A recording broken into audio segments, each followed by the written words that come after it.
lagi ngangetin, tiba-tiba ada suara yang masuk. Di mana suara masuk? Jadi di samping rumah kan ada pohon mangga besar. Ya. Dia ada suara masuk. Itu nyata.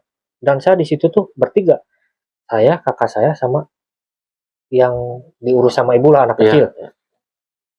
Nah itu tuh suaranya serem. Apa suara? Yang saya dengar sih cuman kayak geraman. geraman, cuman kayak yang scream ngegrow gitu. Iya, ngegrow. Saya juga kaget. Dan itu dengar semua? Dengar semua, sampai yang tadinya ngobrol itu pada diem semua. Wow. Terkesima itu. Itu nyata. Saya pun yang tadinya nggak percaya, saya jadi percaya.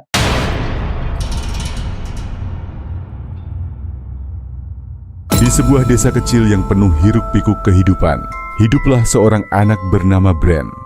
Bren adalah anak dari pasangan suami istri yang memutuskan berpisah ketika usianya baru menginjak 2 tahun. Perceraian itu membawa luka yang tak kasat mata, dan Bren yang masih terlalu kecil hanya tahu bahwa dunia tempatnya tinggal mendadak terasa asing. Ia akhirnya tinggal bersama ibunya, yang kemudian menikah lagi dengan seorang pria. Bren memutuskan ikut bersama ibunya, berharap bisa merasakan kembali hangatnya kasih sayang seorang ibu. Namun kenyataan berkata lain. Kehadiran pasangan dalam hidup ibunya justru membuat perhatian sang ibu lebih banyak tercurah kepada suami barunya. Hari demi hari, Bren merasa dirinya semakin terpinggirkan. Ia menyaksikan ibunya yang dulu penuh perhatian, kini lebih sibuk melayani suami barunya. Hatinya dipenuhi rasa cemburu dan kecewa. Tak jarang, Bren dan ibunya terlibat pertengkaran. Bren merasa kasih sayangnya tak lagi utuh, sementara sang ibu merasa sulit menyeimbangkan perannya sebagai istri dan ibu. Konflik itu menjadi semakin dalam seiring bertambahnya usia Bren, hingga hubungan mereka terasa begitu renggang. Waktu berlalu, Bren beranjak dewasa. Meskipun tetap menyimpan luka batin, ia mencoba menerima keadaan. Namun badai lain datang. Ayah tirinya tiba-tiba jatuh sakit.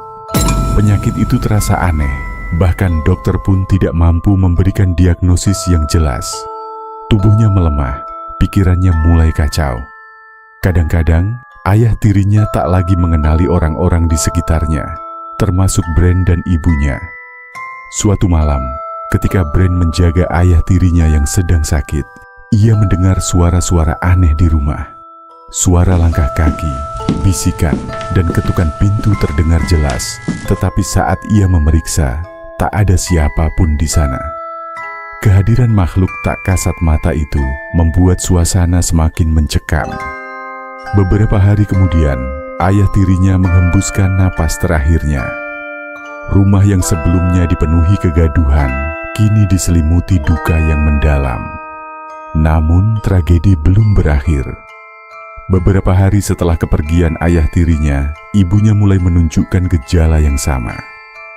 Tubuhnya melemah, pikirannya sering kosong, bahkan terkadang ia memanggil nama Bren dengan suara yang asing. Keanehan itu semakin menguatkan dugaan bahwa mereka terkena sesuatu yang bersifat mistis, mungkin santet. Bren yang sudah lelah dengan kesedihan, mencoba merawat ibunya dengan sepenuh hati. Meskipun hubungan mereka tak lagi seperti dulu, namun semua usahanya sia-sia. Tak lama setelah itu, sang ibu menyusul ayah tirinya, meninggalkan Bren seorang diri.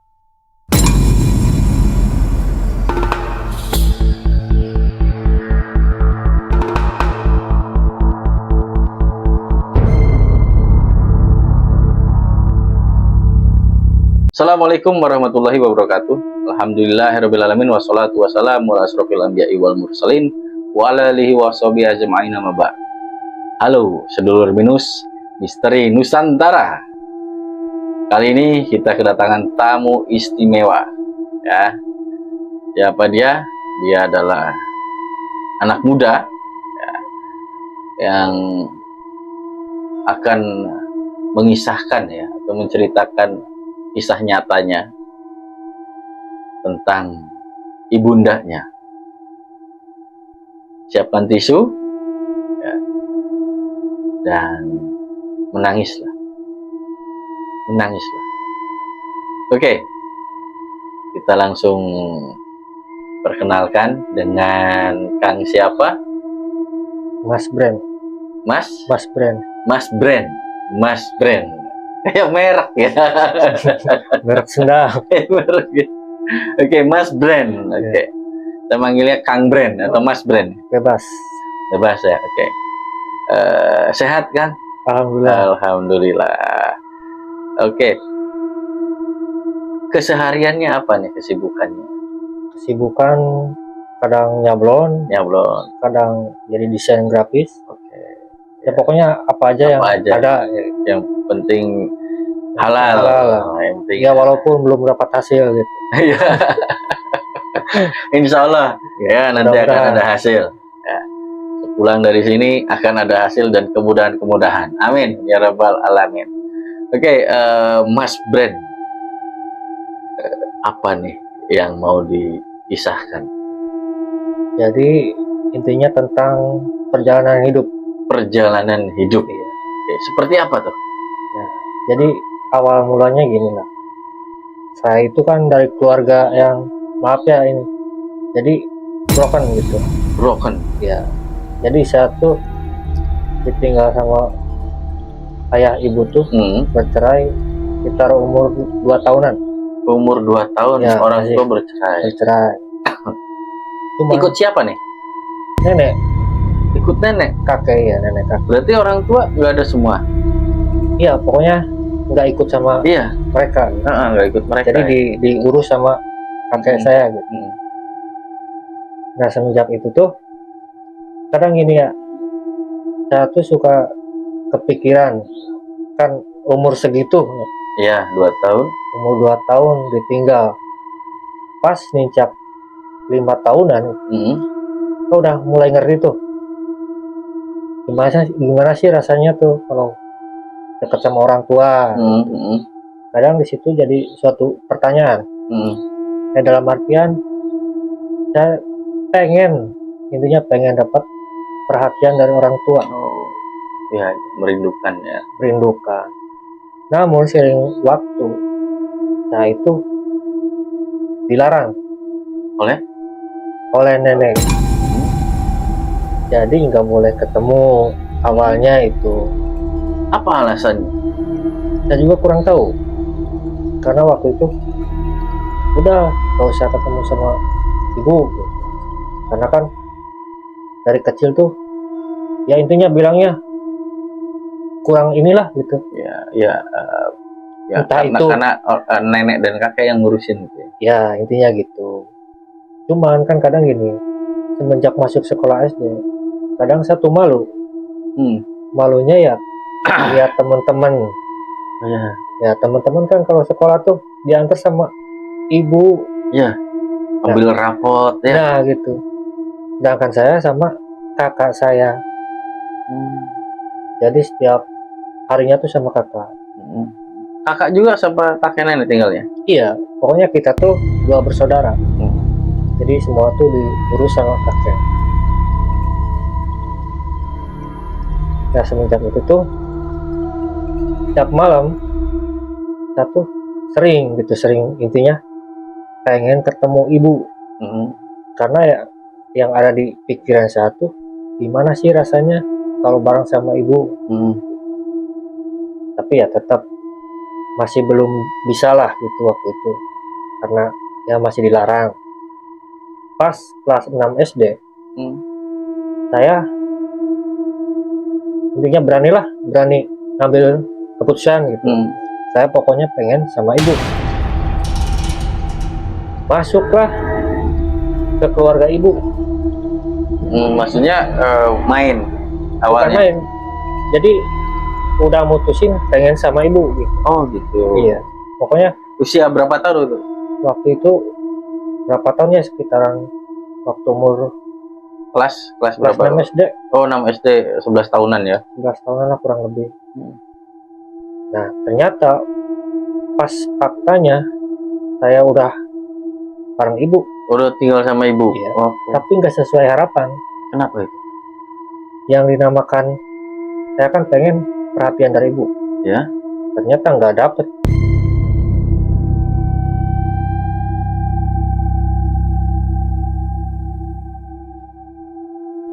Cuek atau apa? Bukan cuek ya, jadi terkesannya saya tuh anak siapa awalnya. Oh. Jadi saya tuh nggak pernah diperhatiin, malah jadi semakin menjadi. Saya keluar malam nggak pernah dicariin, mau gimana pun saya nggak pernah cariin. Terus ada kejadian di mana saya tuh berantem Dengan dengan ibu. Oke. Ya maklum lah, yang namanya saya kan pengen diakui saya juga ya. Pas itu tuh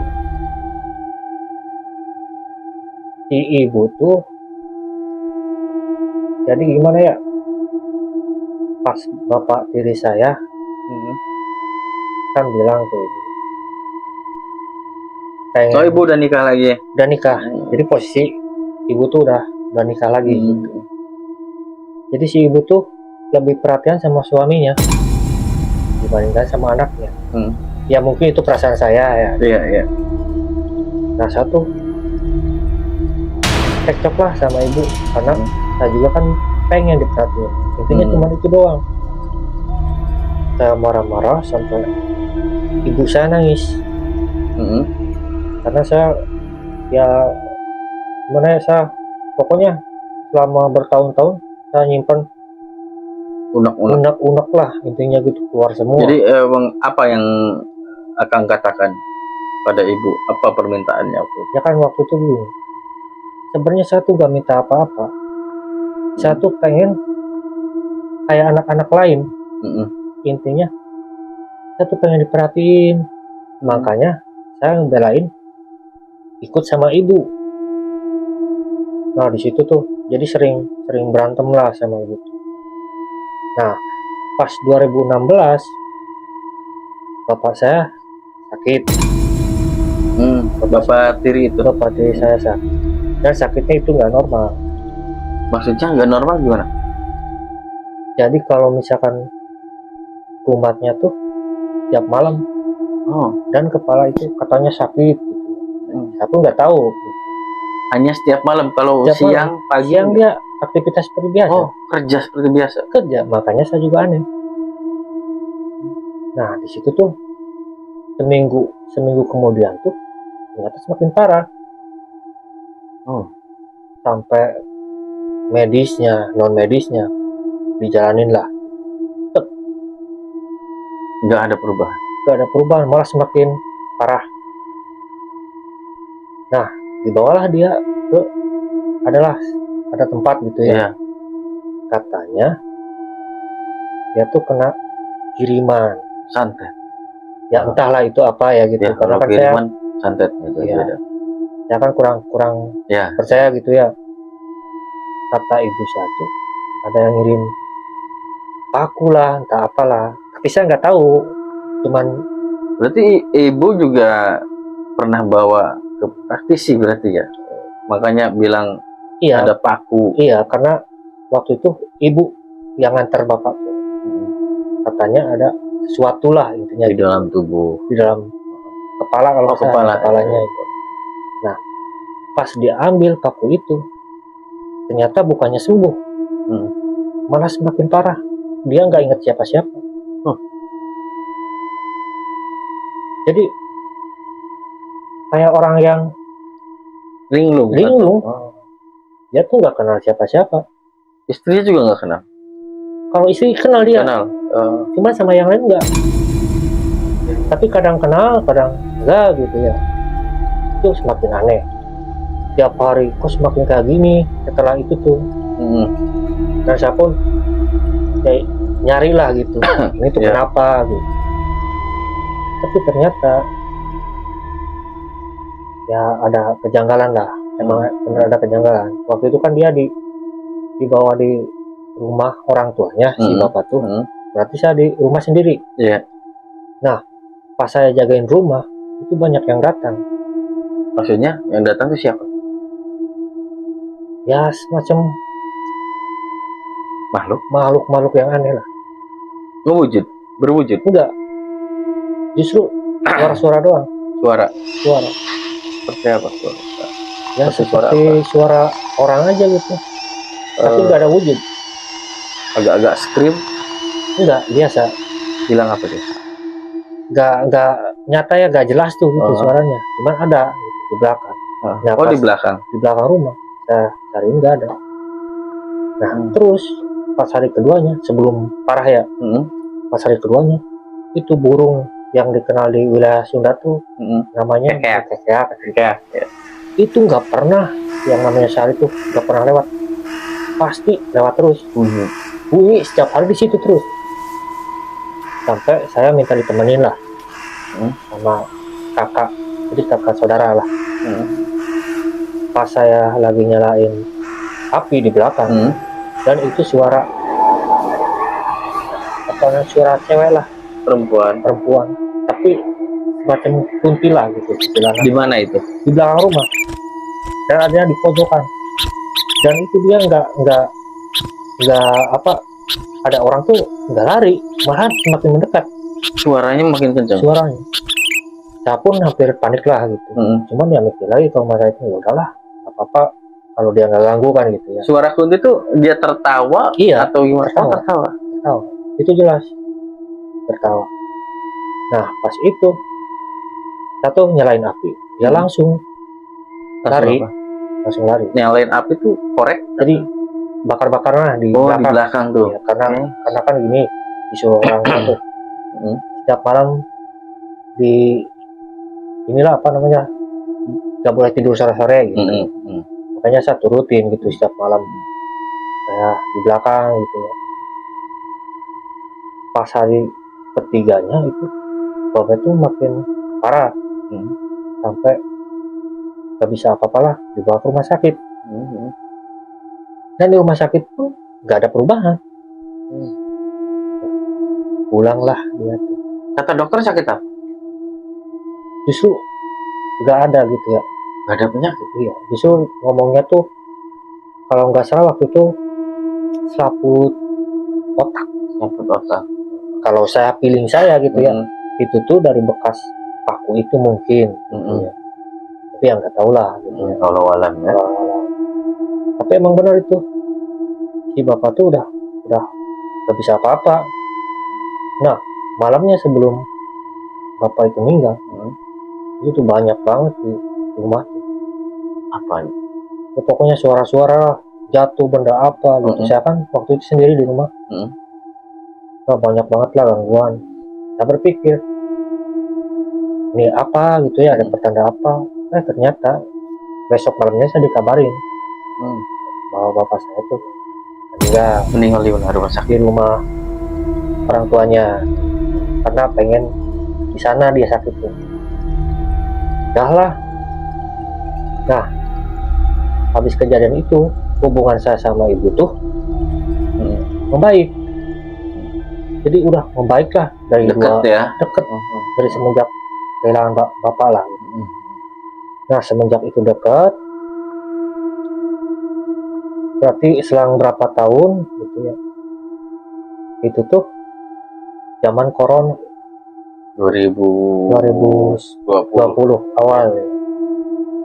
Nah, di situ kan posisi tuh ya emang yang sakit apa-apa tuh disangkut paut sama itulah. Ya. Nah, pas 2022 berarti ya, 2021 lah, 2021 kan ada program vaksin katanya. Apa? Vaksin, ya.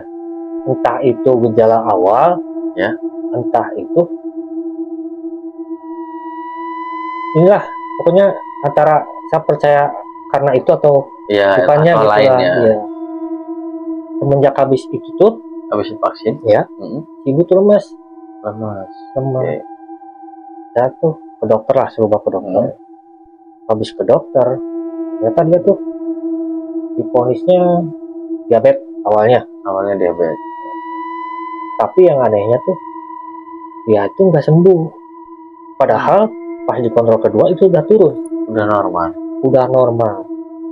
Nah, pas dicek lagi setiap harinya tuh bukan malah membaik, malah aneh lah, sampai saya dibawa kemana-mana lah gitu, Nambah sakit. nambah sakit. Nah, seminggu 2 minggu, nah di 2 minggu itu ada kejadian di mana ibu tuh udah gak inget, dan itu pun sakitnya sama kayak bapak. Jadi nggak inget siapa-siapa, bahkan duduk aja dia suka nggak. Kalau bisa. terasa pun malam ya, sama.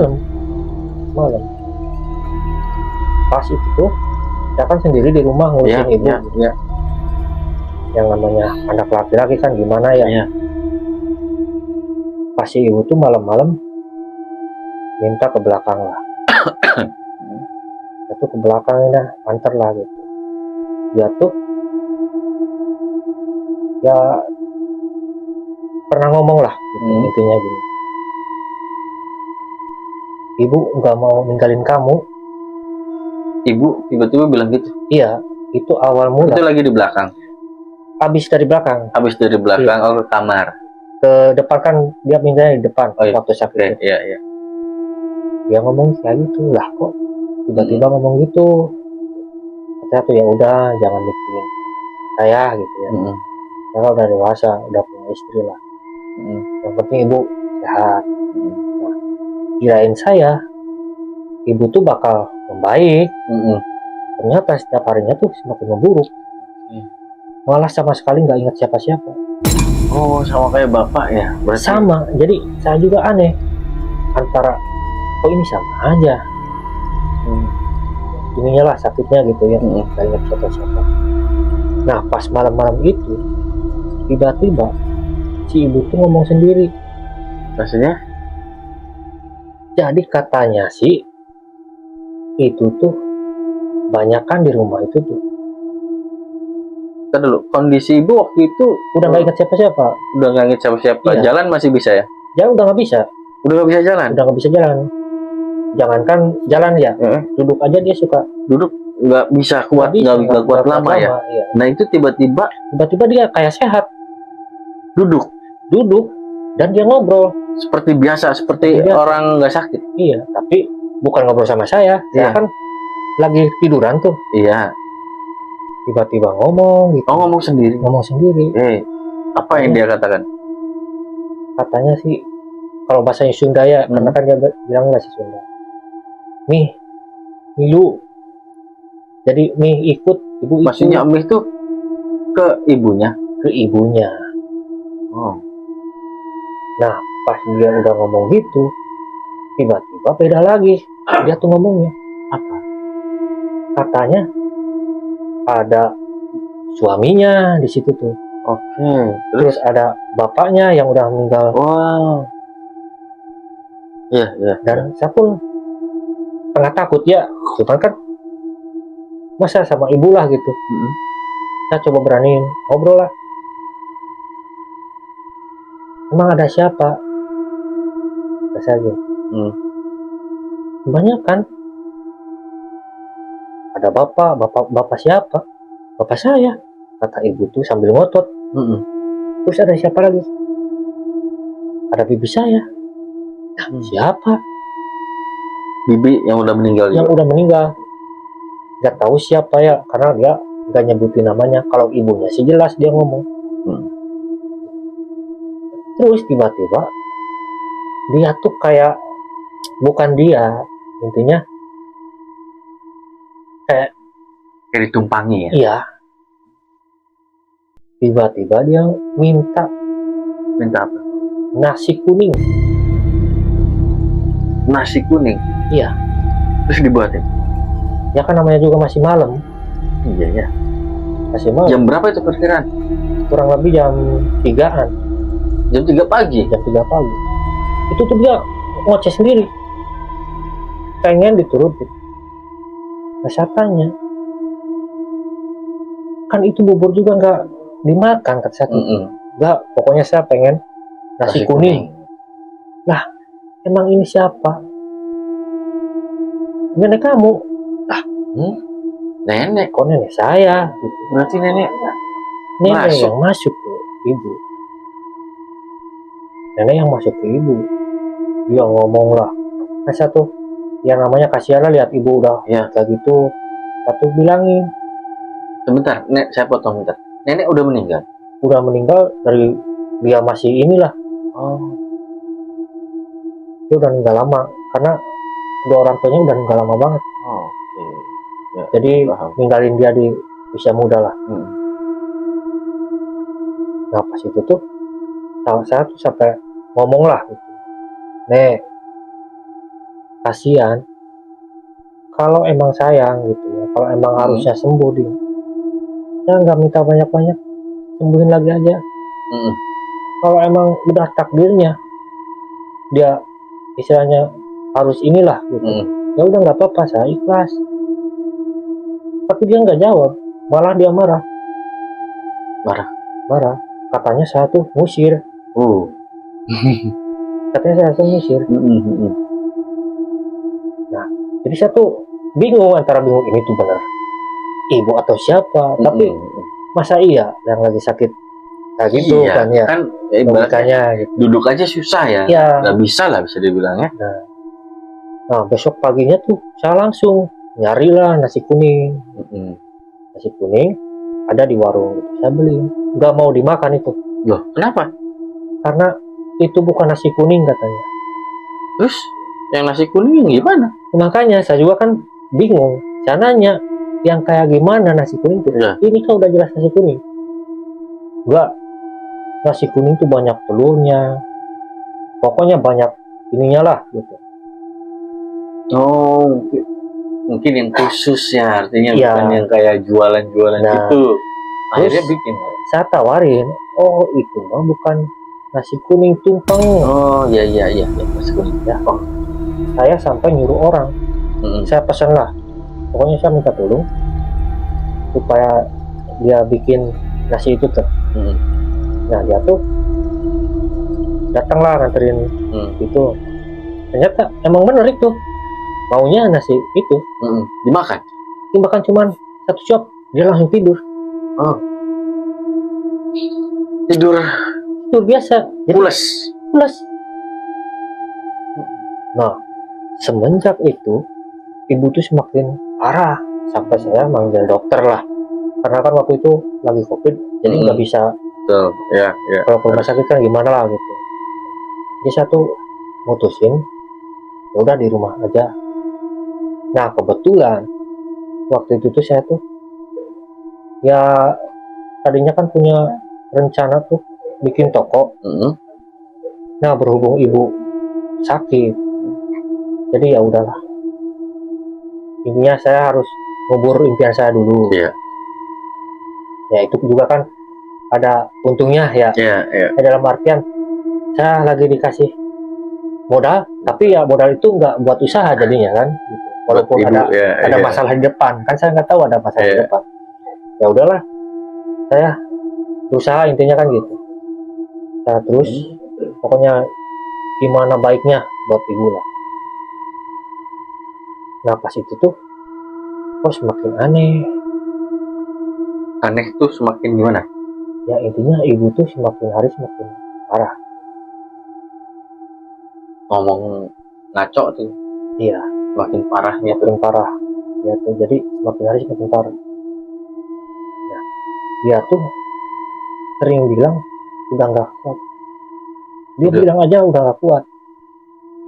Nah di situ kan saya mikir ya, saya itu hampir sebulan saya nggak tidur, sendirian aja ngurusin ibu.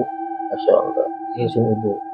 Nah di situ saya pagi-pagi karena saya belum tidur, saya tuh nyari orang, ya intinya buat gantiin dulu saya pengen tidur dulu. Tadinya nggak ada yang mau. Itu ibu nih yang nggak ingat siapa-siapa, tiba-tiba liatin saya, sambil ngusap muka saya. Ya. Jangan dendam. Maksudnya? Jangan apa? Jangan dendam. Jangan dendam. Ya. Jadi saudara-saudara saya, ya maaf ya ini, nggak respect sama saya. Jadi kamu nggak boleh dendam. Ibu bilang gitu. Ibu bilang gitu. Itu dalam kondisi yang emang dia itu nggak sadar. Dia bilang seperti itu, jangan dendam.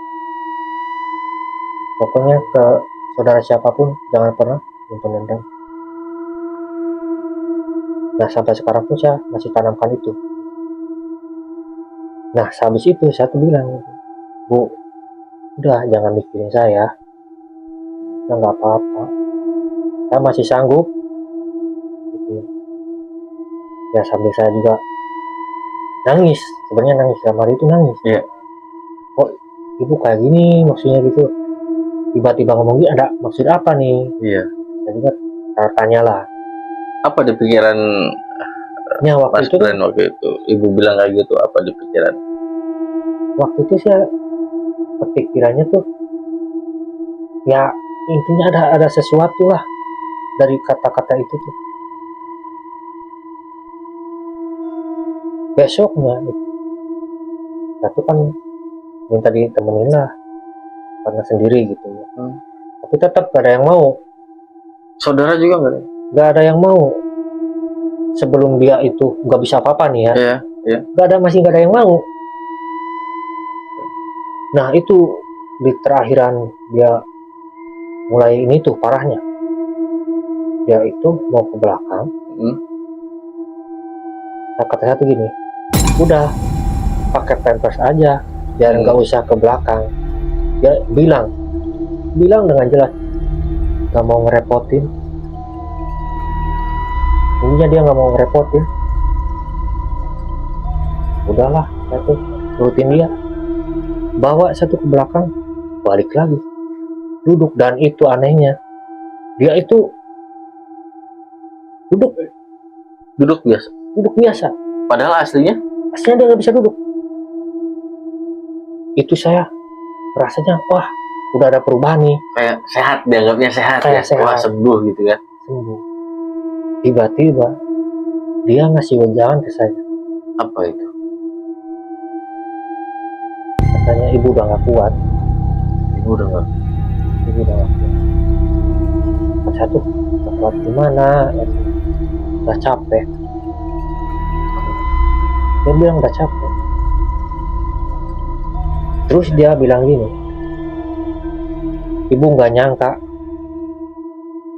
bahwa kamu mau ngurusin ibu. Mau ngurusin ibu dari pertama dia sakit sampai nggak bisa apa-apalah. Dia berterima kasih banget karena kan tau lah, waktu itu kan saya hubungan sama ibu tuh renggang banget sampai saya pokoknya setiap hari hampir ribut aja sama ibu. Sebenarnya saya tuh gak minta banyak kan, tuntutannya pengen kasih sayang ibu tadinya. Tapi dengan berjalannya waktu ya udah saya ikhlasin. Bahkan sebelum saya sakit pun saya sempat minta maaf. Terus saya cuci kaki ibu. Ya. Karena saya minta ridhonya ibu lah. Iya. Karena saya minta maaf kalau misalkan saya banyak salah. Itu sebelum sakit. Sampai saya cuci lah kakinya, sampai saya minum air. Nah mungkin dari situ ibu ngerasa bahwa saya tuh emang peduli gitu. Walaupun dulunya saya tuh salah, mungkin salah persepsi saya lah gitu ya. Karena kan masih muda gitu. Nah dia tuh ngasih wejangan seperti itu. Katanya nggak nyangka ngurusin ibu. Insya Allah yang namanya ngurusin ibu tuh pasti suatu saat nemu jalan kesuksesan. Itu di situ saya langsung nangis. Iya. Kok aneh gitu ya? Aneh, saya nggak kepikiran yang aneh-aneh lah gitu kemana. Cuma yang waktu itu saya pikir dia udah sehat. Itu dia masalahnya, di saat dia udah hanya bisa berbaring ya, nggak bisa duduk, tiba-tiba bisa duduk. Ya, makanya saya aneh. Ada apa nih? Tapi pas udah ngasih wejangan itu terakhir nih, kan saya tuh ngomong, Bu, kalau emang udah nggak kuat, udah capek, insya Allah saya ikhlasin Bu. Tapi kalau ibu bisa sembuh, ya saya minta sembuh. Intinya kan gitu. Tapi setelah saya mengucapin seperti itu, besoknya ibu nggak bisa apa-apa. Dan saya pun pas ngomong saya ikhlasin, ibu benar-benar nggak bisa apa-apa besoknya. Jadi seolah-olah Respon juga gak? enggak. Jadi kata saya udah ngiklasin, dia tuh udah nggak murung. Maksudnya nggak pernah ngomong sendirian. Pas saya ngomong, ya udah Bu, kalau emang udah capek, gitu ya, saya ikhlas. Kalau emang udah takdirnya ibu kayak gini, gitu ya, saya ikhlas. Insya Allah saya ikhlas. Jangan pernah mikirin saya. Insya Allah walaupun saya dalam kondisi apapun, saya ingat kata-kata ibu lah, gitu. Nah, udah nggak bisa apa-apa. Pas saya ngomong seperti itu, dia udah nggak bisa apa-apa lah. Panggillah dokter. Tetap aja nggak ada respon. Jadi seolah infusan obat itu nggak masuk. Nggak ada reaksi ya? Iya, malah dokter aja bilangnya gini, yang awal dia tuh ada lambung. Iya, sakit lambung. Iya, yang pertama apalagi diabetes. Pas dicek gak ada diabetes. Iya. Pas lambung gak ada lambung. Yang terakhir dokter yang terakhir malah bilang ada apa sih namanya tuh di mata tuh. Pokoknya ada penyakit apa waktu itu saya lupa ya. Katarak? Bukan katarak, jadi penyempitan apa itu? Oh, pembuluh darah. Ya semacam gitulah. Jadi membengkak. Jadi si obat tuh nggak masuk. Nah, kakak saya pulang, yang dari Bandung tuh pulang. Dia jaga, tapi posisi ibu udah nggak bisa apa-apa. Nah, ini ada yang kejanggalan yang nyata ini. Apa itu? Jadi pas sekian harinya dia nggak bisa apa-apa ya, pas jam 2 malam itu, jam 2 malam itu, karena kan dia nggak makan apa-apa, ya. Si ibu tuh nggak bisa makan apa. Nah, satu nyuruh, Kak bikinin apa sih air berasnya tuh, air tajen ya. Air tajen, ya. Biar ada energi lah gitu. Lagi ngelepin, tiba-tiba ada suara yang masuk. Di mana? Suara masuk. Jadi di samping rumah kan ada pohon mangga besar. Ya. Dia ada suara masuk. Itu nyata. Dan saya di situ tuh bertiga. Saya, kakak saya, sama yang diurus sama ibu lah, anak kecil. Ya. Nah itu tuh suaranya serem. Apa suara? Yang saya dengar sih cuman kayak geraman. Geraman cuman kayak yang scream, nge-grow gitu. Iya, nge-grow. Kita kaget. Dan itu dengar semua? Dengar semua, sampai yang tadinya ngobrol itu pada diem semua. Wow. Terkesima itu. Itu nyata. Saya pun yang tadinya nggak percaya, saya jadi percaya. Astaga, ini suara apa? Kok aneh? Itu jelas dari luar tuh masuk ke dalam. Karena kan posisi ibu saya di kamar, saya lagi pada di depan pintunya. Itu yang kecil langsung tidur, dia takut karena dengar suaranya. Yang bertiga tuh pada dengar semua suaranya. Itu nyata. Nah setelah itu terdengar gamelan. Gamelan Jawa, kayak hajatan. Ya, tapi aneh suaranya, bukan kayak yang di hajatan, kayak yang modern gitu ya. Iya. Jadi ini kayak gamelan kuno, cuman pingung atau gimana itu. Oh, nggak ada kendangnya? Nggak ada kendang. Ya. Ya, saya pikir kan waktu itu mobil mungkin. Jadi kebetulan kan rumah saya samping jalan. Ya mungkin itu mobil yang nyalain sound gitu ya. Tapi aneh, kok ini suaranya di situ aja, nggak nyamper. Diperhatiin, kok ini bukan di jalan, kayak di belakang. Sedangkan seumur umur saya belum pernah ngedengerin suara kayak gitu. Oh iya. Saya perhatiin, selang adalah 15 menit, itu lama. Oh, suara itu Kakak saya juga dengar, cuman samar-samar. Adanya posisi di belakang. Iya. Satu sama kakak saya tuh ngomong, ya udah kita jangan tidur. nunggu jam 3 lewat dulu, karena kan katanya jam 3 itu kan jam keramat lah Ya. gitu ya, katanya gitu. Udah kita coba begadang dulu lah sampai jam 3 lebih.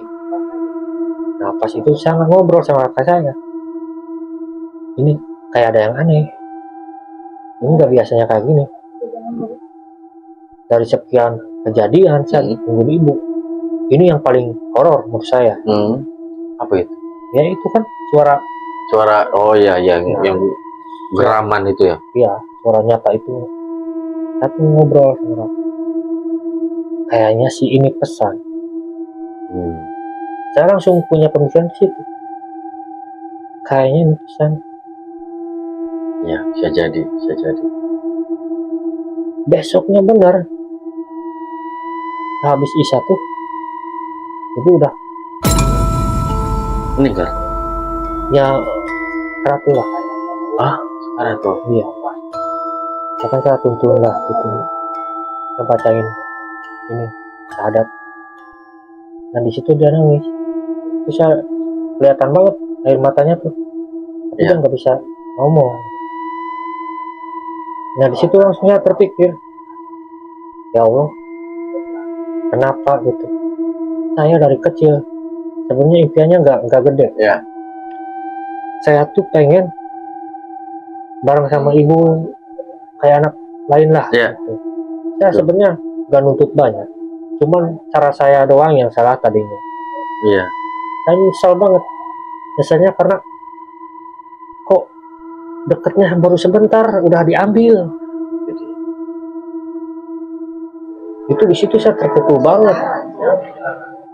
Itu lihat ibu belum meninggal tuh, masih ada napasnya. Itu sampai saya nangis ya. Saya berusaha istilahnya tegar gitu. Sampai ibu lepasin yang terakhir lah gitu ya. Bisa di situ udah pokoknya udah ini banget lah. Banyak yang masuk kepala. Suara-suara. Ya intinya apa ya? Mungkin kenangan ya. Oh, memang. Jadi memori gitu, memori. Ya intinya kan satu dulu pengen banget Ya. bareng sama ibu. Nah ternyata kirain saya cobaan saya cuma di situ doang. Sebelum tahlilan juga ini belum beres nih, ke 6 harinya saya dengar kabar. Apa itu? Istri saya kecelakaan. Ya. Itu baru 6 hari. Baru 6 hari ibu saya meninggal. Dan saya pun masih kondisi berduka lah. Iya, masih belum inilah ya, belum pulih dari duka. Nah itu di saat itu saya kayak yang tengah sadar gitu ya, antara ini mimpi atau gimana. Ya udah hampir kayak yang mau linglung. Jadi udah bener-bener, karena di satu sisi lain ibu saya udah kehilangan ibu saya lah. Ya, yang pertama bapak, ya. Bapak, ibu saya, ibu, istri saya kecelakaan. Itu gimana kondisinya? Betul. Waktu itulah saya antara kuat dan gak kuat. Betul. Saya berusaha tetaplah, intinya tetap bangkit gitu, walaupun kondisi saya sebenarnya butuh orang lain, tapi di saat itu saya berusaha, saya nggak boleh repotin orang lain. Dan saya pun sampai terjebak di situ. Jadi kan orang yang nggak tahu memandang satu, kamu uang kemana-manain atau apalah gitu ya. Yang nggak tahu faktanya kan saya sebulan lebih ngurusin ibu sampai meninggal. Emang saya bisa kerja? Kondisi saya cuma berdua sama ibu di rumah, gak ada yang gantiin sama saya lah gitu, buat istirahat atau kerja. Itu saya dari mana buat makan? Iya. Kan saya nggak pernah merepotkan orang lain. Di saat itu kan istri saya juga kecelakaan, harus obatin atau apa. Di saat uang saya nggak ada, udah habis. Terjebak lah di situ. Ya, terjebak dalam lingkaran setan. Ya, utang dan sebagainya gitu ya. Tapi yang saya herannya gini, kok ada gitu ya saudara yang bilang saya itu ya terkesannya kurang benar. Padahal posisi saya saya kan udah gak ada ibu, harusnya saudara satu jadi orang tua saya. Ya. Apa yang dianggap nggak benarnya itu?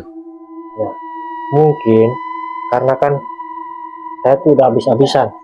Ya. Udah habis-habisan ya, intinya saya yang tadinya pinjam tuh buat modal, akhirnya kan modal pun nggak ada. Modal nggak ada, habis. Buat berobat. Tapi ya saudara-saudara menyalahkannya seperti itu. Bahkan tetangga juga ngomongin, ya itu istrinya kerja gimana, kan kecelakaan. Iya. Saya kan nggak bisa kerja waktu itu sebulan pun, walaupun ada orang saya tolak. Iya. Karena ngurusin ibu. Ya. Makanya di situ saya bingungnya kenapa saya itu punya saudara deket, tapi nggak ada ininya.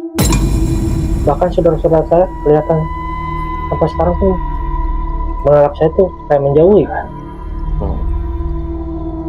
Padahal saya tuh butuh, ya katakanlah penyemangat lah. Ya. Di saat saya ini emang nggak harus materi kan ya. Ya minimal mereka tuh merangkul lah. Ya, mengakui, membantu sedikit-sedikit lah ya. Nah terus di saat itu kirain saya berhenti, masih terjadi. Habis itu tuh saya yang kecelakaan. Saya pulang dari istri, kan waktu itu istri juga masih Jatuh kondisi, juga. saya nabrak Apa? Nabrak orang yang jualan. Harus gantiin dong. Maka itu saya udah selang berapa minggu kejadian tuh, pokoknya dari kejadian ibu terus istri saya, dan nggak berhenti di situ, masih berlanjut. Habisnya kecelakaan, terus istri keguguran. Oh, yang berapa kali istri keguguran itu? Itu yang pertama. Yang pertama Keguguran. Itu dalam kondisi ya dia juga masih pakai inilah, tangannya kan belum sembuh ya. Oh iya. Tuh. Belum sembuh. Kirain saya mah udah itu tuh. Dan masih terjadi lagi. Saya tuh pokoknya setahun itu tuh terus-terusan banyak. Sampai saya pun dari masalah hutang, dari masalah ya saya harus ngobatin gimana. Ya. Sedangkan saya nggak punya siapa-siapa. Nah di situ saya berpikir gini, ya udahlah, mau gimana lagi, saya ikhlas. Terima. Insya Allah saya terima. Dan sampai saat ini pun masih, sampai istri saya 3 kali keguguran. Bahkan sampai ada orang yang bilang gitu, itu tuh akibat sering menanam sesuatu di pekarangan rumah katanya. Tapi kan saya nggak tahu ya. Ya mitos orang tua lah, ya, orang-orang zaman dulu. Soalnya gini kan, saya tuh lagi biasa ngobrol, terus tiba-tiba dia bilang, kamu beruntung, kamu kuat. Lah, saya kuat gimana? Ya, masuk akal. Kalau kamu gak kuat, udah lama kamu yang kena. Maksudnya gimana? Saya nggak tahu. Ternyata itu efeknya emang berbahaya. Ternyata apa kata orang itu? Gimana? Kata orang itu masalahnya apa? Ya intinya kan mungkin dulu kan profesinya sebagai di jalanan lah, pada itu pengangkut inilah pasir gitu ya. Ya mungkin jaga-jaga atau gimana lah, nggak tahu kan ya. Terus kan dari nenek moyang kan pakai dulu mungkin pernah nanam sesuatu, karena kan berhubungan dia udah nggak ada, liar. Iya. Tapi saya juga kaget kan waktu itu, tiba-tiba saya itu kuat. Sebenarnya saya juga nggak tahu apa-apa. Terus pas saya telusuri, ternyata emang benar. Emang benernya gini. Itu selama saya di situ belum pernah ngewujudin ke saya. Tapi ke almarhum bapak, ke almarhum ibu sering. Dia tiba-tiba mukanya serem lagi duduk. Bapak atau ibu? Ibu yang lihat. Sering. Sampai saya pun dikasih air lah, itunya buat pembersihan. Ya, karena saya makan tadinya udahlah, yang penting gak ganggu, tapi kan ternyata mengganggu. Makanya saya tuh disatuin nih dari kejadian kemarin, ternyata ya masih ada sangkut pautnya. Bapak sakit kayak gitu, gak normal sakitnya. Terus ibu juga kayak gitu lagi, Serupa kan sakitnya ya? serupa. Iya, jadi nggak kenal siapa-siapa. Ya Allah alam lah gitu ya. Cuman yang saya rasain tuh sama gitu, ada kaitannya. Iya.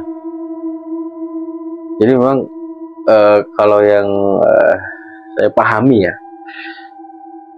penyakit serupa, gejalanya sama gitu kan. Kalau pagi normal, Iya. malam baru terasa sakitnya.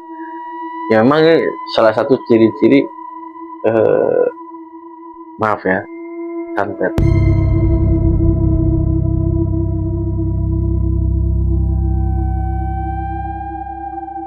Ini ciri-ciri kalau yang pengalaman saya, ciri-ciri santet. Nah, cuman masalahnya kenapa banyak yang datang kan? Ya. Itu kalau yang saya prediksi lah ya, itu roh-roh para leluhur memang datang ya untuk menyampaikan sesuatu sebenarnya. Cuman saya nggak tahu nih apa makna itu. Ya, adapun ada bumbu-bumbu datang bibi lah, siapalah gitu kan. Saya yakin ada yang akan disampaikan perihal terjadinya kejadian ini kayak santet. Walau alam bisawab sih ya, tapi saya meyakini ini adalah santet. Nah, kayak contoh munculnya sosok kayak makhluk yang ibu lihat kan. Waktu itu bapak masih ada kan? Udah nggak ada. Oh, udah nggak ada. Udah nggak ada. Jadi itu sering, hampir setiap malam kalau misalkan saya nggak pulang ya. Iya, iya. Ya tuh kan kalau saya nggak pulang dia tidurnya di kamar saya. Iya. Jadi suka lihat ke depan tuh pas kursi ada yang duduk. Itu ibu keadaan sakit apa enggak? Belum. Itu? Belum sakit. Belum sakit. Tapi dia sering lihat sosok itu. Intinya ini bukan hanya medis ya, ini ada non medis. Kalau yang saya lihat sih, gitu. Terus apalagi selanjutnya? Godaan atau gangguan? Iya, ada nggak? Ada. Ini kan udah meninggal ya, bapak dan ibu kan. Sampai akhirnya tapi tetap ya sampai sekarang keluarga yang lain masih sama seperti dulu apa udah Sama. masih sama seperti dulu? Justru sekarang lebih parah. Lebih parah. Dalam artian melihat kita jatuh tuh kayaknya Senang. Padahal bukan saya sombong ya gitu. Waktu saya kerja dulu, waktu saya masih ada pegangan lah gitu, justru mereka tuh datang ke saya. Saya tuh orangnya nggak pernah tega Ya. walaupun saya sendiri lagi kekurangan, tapi saya selalu bantu kalau ada. Bahkan orang lain pun ya, kalau saya masih bisa bantu ya saya bantu ya. Nah itu berarti ada seorang praktisi ya yang mengatakan untung kamu kuat, kalau nggak kuat kamu juga kena ya. Nah ini ada kalau tambahan dari saya, sebenarnya yang diincar itu almarhum bapak. Sesuai nggak dengan yang dirasakan? Iya. Oke. Ibu kena karena ada ijab kabul sudah menikah. Jadi masih jadi satu darah. Kalau bapak kena, ibu kena.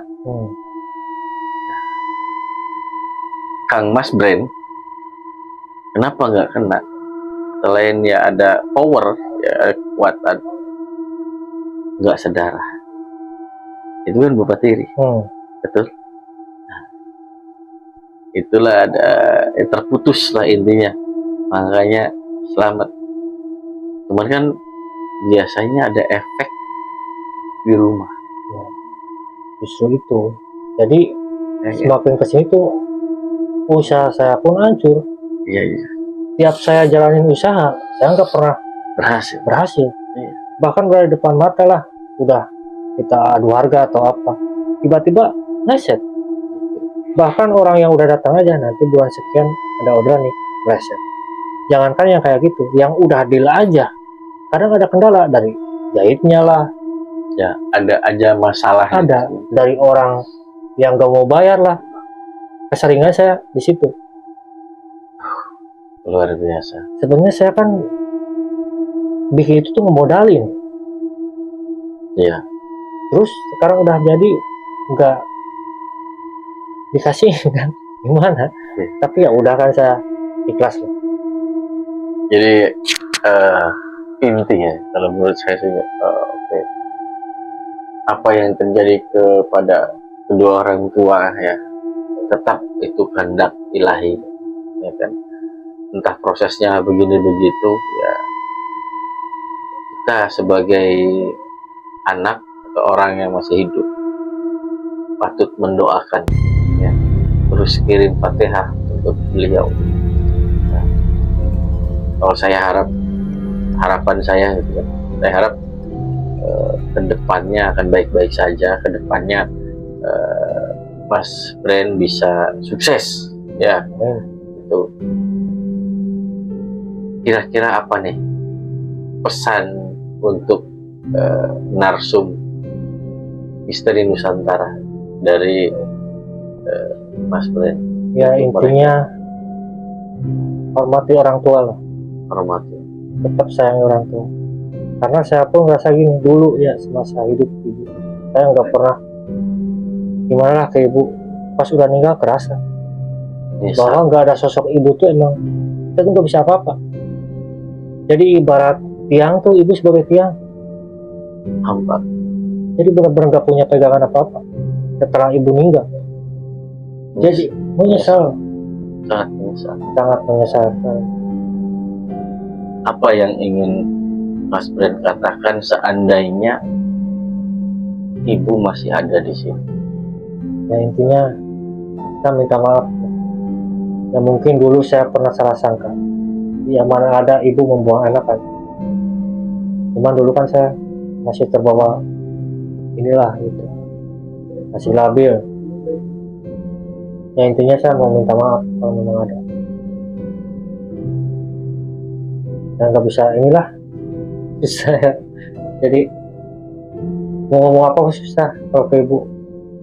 Ya intinya saya pengen ngatain yang baik-baik lah. Ibu memang luar biasa. Luar biasa, walaupun kedekatan saya cuma berapa tahun gitu ya, dari sekian tahun Dirindukan. ya. Dan setelah dekat Allah mengambil. Nah itu yang paling saya kecewa.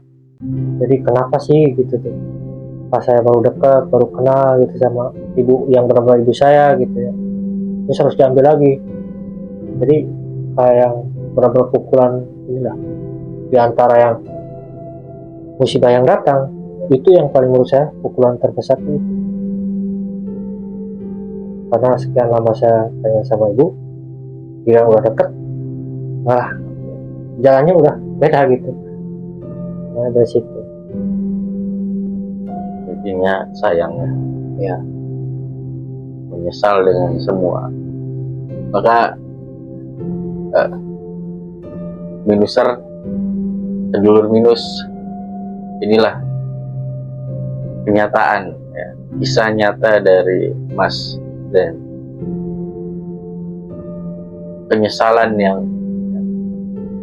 sangat luar biasa ya,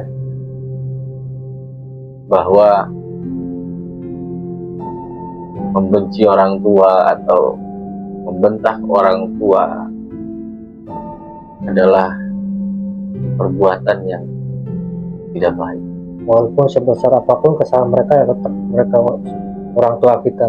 Orang tua, maka jangan pernah membentak mereka, jangan pernah menyakiti hati orang tua kita, walaupun mereka marah, mereka terkesan tidak sayang pada kita, padahal yang sebenarnya adalah mereka itu sayang, mereka itu orang hebat. Guru saya pernah menanyakan, jimat apa sih yang paling sakit? Jawabannya adalah ibumu. Ibumu dan ibumu.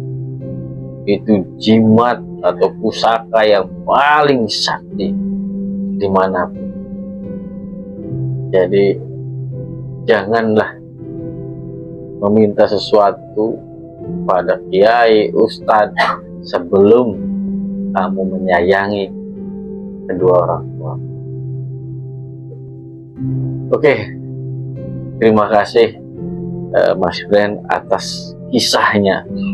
Ini sangat mengedukasi sekali, ya, terutama buat anak muda zaman sekarang yang begitu mudahnya meninggikan suara di depan orang tua, begitu mudahnya mengatakan lah, begitu mudahnya mengatakan nggak mau jika disuruh orang tua. Memang sangat miris kemunduran moral pada zaman ini. Ya, semoga dengan kisah dari Mas Bren dapat mengedukasi dan memberikan arahan yang positif mereka. Terima kasih Mas Bren, ya. Dan seluruhku semua, ya. Terima kasih atas waktunya sudah menonton acara Minus Misteri Nusantara. Ya. Jangan lupa like, share, and subscribe. Ya. Dan thank you buat yang udah subscribe dan berkomentar bijak. Akhirul kalam, wabillahi taufiq walhidayah. Wassalamualaikum warahmatullahi wabarakatuh.